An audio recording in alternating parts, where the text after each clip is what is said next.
What is up, my friends? My friends, welcome back to the Daily Dose. So this is the second time I've recorded this video because the last time I recorded it, when I went to edit the video, I realized that the file was corrupt. So I don't know what's going on. Something either with my webcam or something with the USB connection on my laptop. I don't know. Anyways, let's hope that this one does the trick because I don't want to have to record this a third time. Anyways, welcome back to the Daily Dose. It's your boy Adam. We got day number 343. Yeah, 343. We're looking at 1 Peter today. Got a new book of the Bible, so that means we've got a new video from our friends at Read Scripture, aka the Bible Project. Okay, go down below. There's a link in the description. Click on that link, and it will take you over to that video on YouTube. Show them some love. Give them a thumbs up, and let them know you appreciate what they do. So let's go ahead and dive in. I'm going to try to get this video finished pretty quick. Because I want to avoid having any technical difficulties. So here we go. Now, in the beginning of this book, or this letter, right, from Peter, Peter starts off by letting the reader know who wrote it, right? Now, when we write letters, normally we write, "Dear so-and-so," we write our letter, and at the end, we write, sincerely, Adam, or whatever, right? So somebody may have to read through the whole letter just to find out who wrote it. But Peter did it a little bit more, practically, right? He started out by saying, "Hey, this is me, Peter. I'm writing this," and then he says who the letter's to. It is to God's elect. Okay, now I'm not sure what the Greek word is there that is translated for us in this version as elect. Okay, so all I'm going to go by is what I've got in front of me, which is the New International Version, okay? When I think of someone using the term elect, I think about our elections, right? Our governing officials, the people that we elect, okay? Now, when a person becomes president, for example, because that's something we're all pretty familiar with, right? The presidential elections. When Joe Biden became president, did he make himself president? No. Did he really have anything to do with the ultimate say of whether or not he was president? Not really. I mean, he campaigned, he let people know what he was all about, he did the debates, so on and so forth, right? So whether you like Joe Biden or not, that's irrelevant. We're just talking about the concept of him being elected, right? The whole concept of him being elected means he was chosen by someone else. He was chosen by the people of the country, okay? So when I think of election, it makes me think about someone being chosen apart from themselves. Like they didn't necessarily have any say in the matter, right? They were chosen by someone else. So that's what it makes me think of here. To God's elect, right? God's elect. I believe that believers are chosen by God before they become believers, right? I believe that God must choose whose heart he's going to soften before that person will even begin to entertain the idea of coming to Christ, okay? So this letter is to God's elect. Exiles scattered throughout the provinces of Pontus, Galatia, Cappadocia, Asia, Bithynia, who have been chosen. Okay, so here again, more of this kind of election type terminology, right? First it was to God's elect, and then there's a qualifier, right? Or not necessarily a qualifier, but there's more specificity, right? It says to God's elect, comma, who have been chosen, okay? Chosen how? Well, it says chosen according to the foreknowledge of God the Father.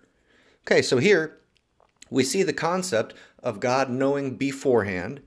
We see the concept of him choosing based on that knowledge beforehand, right? So in my eyes, this is one of the best texts, although there's many. This is a great text to defend the biblical concept of election, right? You may not agree, and that's okay if you don't, right? But that's just how I feel. So after this little introduction where Peter is saying, hey, here's who I'm writing this letter to. I'm writing it to essentially believers, right? God's elect, the ones who were chosen by God the Father based on his foreknowledge. Okay, so the first major section in this book talks about praise to God, right? Praise to God for giving us a living hope, Jesus. Okay, I'll just touch on a couple verses here. I'm skipping down to verse 6. It says, in this, and by in this, I guess I probably should back up just a little bit. It's talking about how through Christ we have got this hope of an inheritance that doesn't spoil, it doesn't fade, it's imperishable, right? We've got this hope for an inheritance. So then in verse 6, Peter goes on to say, in all this you greatly rejoice, though now for a little while you may have had to suffer grief in all kinds of trials. Okay? So here Peter seems to be saying, now look, you're going to suffer for a little while, right? You're going to have to go through grief. You're going to have to go through all kinds of trials throughout the course of your life, right? But he says for a little while, right? For a little while. Now, is he talking about just like for these people he's writing to specifically? Is he talking about like, hey, I know there's a persecution going on. That persecution is probably only going to last for a year or two. So, hey, you guys are going to have to go through some trials for a little while. Is that what he's talking about? I don't know. But I think whether that is what he's talking about or not, I think that the first thing that I said is also true, right? Whether he's talking about a small local short-term deal or not, from other places in the Bible we read that being a Christian is not a walk in the park, right? It's not glitz and glam, right? Look at Paul's life. Look at Peter's life, right? Paul's life was characterized by getting stoned, getting beat up, getting persecuted, getting hunted down, right? Getting arrested, getting flogged, getting beaten. Look at Jesus' life, right? Same situation. My point here is that it does say for a little while, but you know what? If you think about our life, right? Our lifespan, 50 years, 70 years, 90 years, whatever. Our lifespan, regardless of how many years it is so almost insignificant when we consider the length of forever, infinity, right? So I think what Peter is saying here, look, you've got this hope for paradise that's going to last forever, right? Yeah, right now you've got to deal with some suffering for, in the grand scheme of things, a very short time, right? But then he goes on to explain how those trials and how that grief and how the things we suffer, how that is even worked to our good by God. He says these have come, right? These griefs and sufferings and trials, these have come so that the proven genuineness of your faith may result in praise, glory, and honor when Jesus Christ is revealed. Okay? So these trials help to prove the genuineness of our faith, right? Which is worth more than gold and which will result in praise, glory, and honor when Jesus Christ is revealed. That's good news. That's exciting news. So the next section that we look at here, starting at verse 13, it's about being holy, right? Being different, being set apart, acting set apart as we have been set apart, being holy, pursuing holiness, pursuing obedience, pursuing and working out your salvation, right? It says, as obedient children, do not conform to the evil desires you had when you lived in ignorance, but just as he who called you is holy, so be holy in all you do. For it is written, be holy because I am holy. And that's a quote from Leviticus 11, I believe. And then I'm going to skip down a few more verses, down to verse 22. It says, now that you have purified yourselves by obeying the truth, so that you have sincere love for each other, love one another deeply from the heart. This is one verse, but there is so much in this one verse, y'all. So much. Look where it starts. It says, now that you have purified yourselves, okay, now that you have purified yourselves, okay, that makes me think of the terminology that was used in the Old Testament, right? About how when someone would become unclean, they had to go through a purification ritual, right? And then after a certain amount of time, they would be considered clean again, right? That's what this makes me think of, going through a process of purifying yourself, right? But Notice, it doesn't say that now that you have been purified by Jesus, which I think for Christians is true. Ultimately, we have been purified, so to speak. We have been cleansed of our sin by Jesus. But that's not what he says here. He says, now that you have purified yourselves. How can we purify ourselves? Well, it tells us by obeying the truth, right? So now that you have purified yourselves by obeying the truth, so that you have sincere love for each other. Okay, so that's kind of like the result. This so that, right? We do something so that something else happens, right? I'm saving up money right now so that I can purchase a pair of inline speed skates, right? Or Michael Beck saved up money for a number of years so that he could purchase an electric vehicle, right? You see what I'm saying? When the word so that is used, you're stating something so that, and then you're stating the end result. So you're kind of stating like what happens first, and then you're stating what comes from that, what the goal is, what happens after that, right? So notice, now that you have purified yourselves, how? By obeying the truth, right? So obeying the truth kind of came first, right? That was the cause. The effect was that we purify ourselves, right? Now that you have purified yourselves by obeying the truth, so that sincere love for each other, so that you have sincere love for each other, right?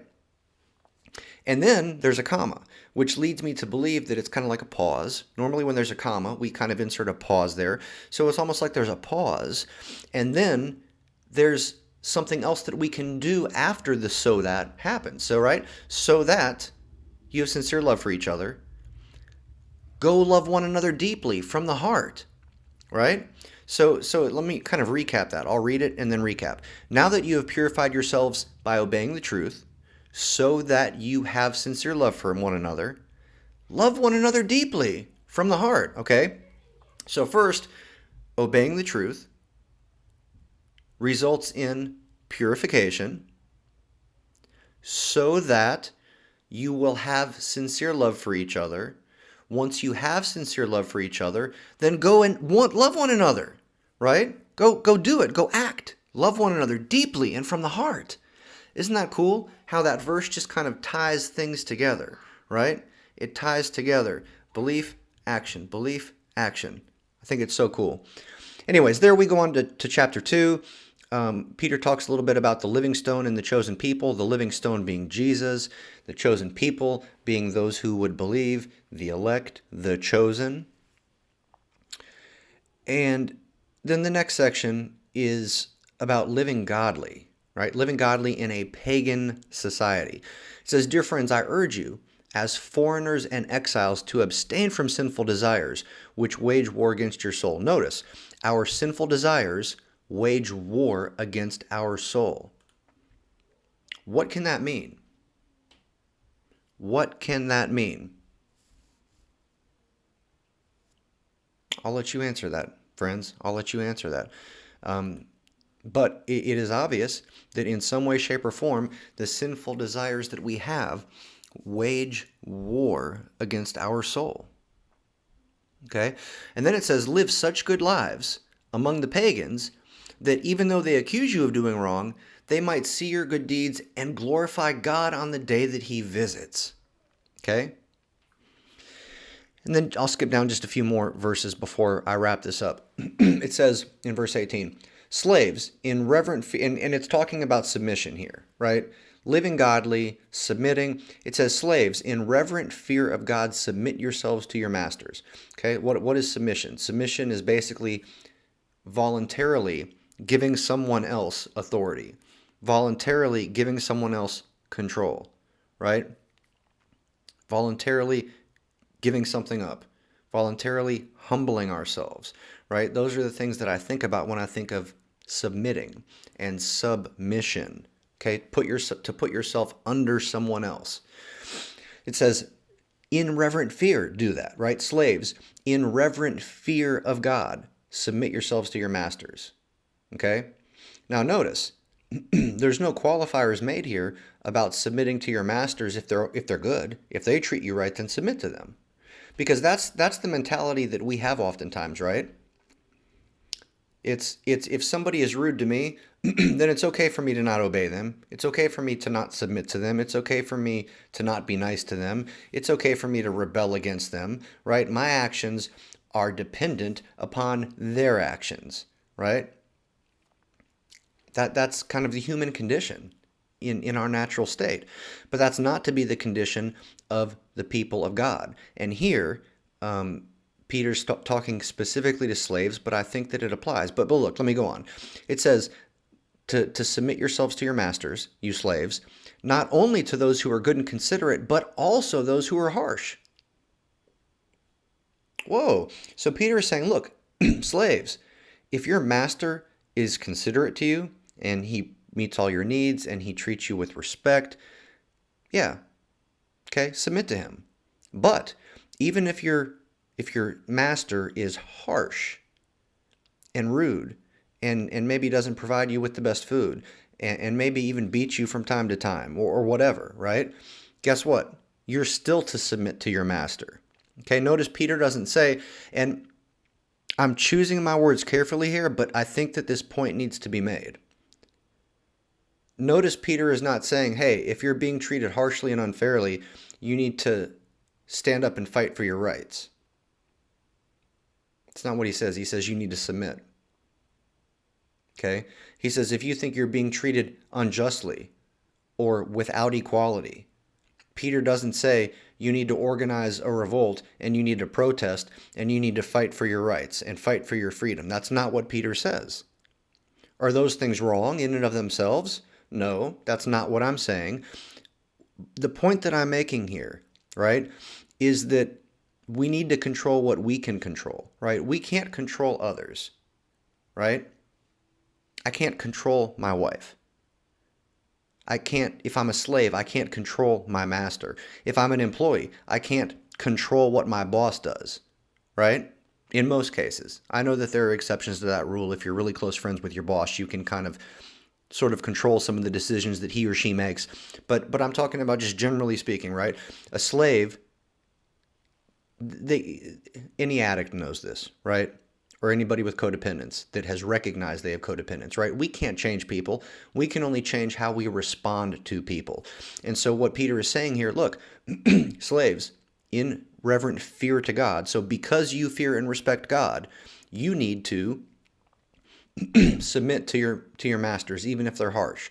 But then Peter kind of says why. He says for, or because, it is commendable if someone bears up under the pain of unjust suffering because they are conscious of God. So here Peter is saying, hey, it's commendable, right? If you are a good slave and your master treats you well, then what do you have to brag about? I mean, you're just being a decent person at that point, right?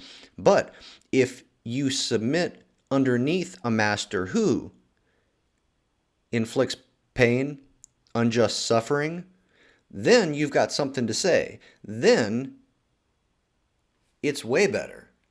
But not just if you endure it, but if you endure it because you are conscious of God. In other words, if you're doing it because of God. And that's what everything boils down to when it comes to true obedience and true faith. Right? I believe.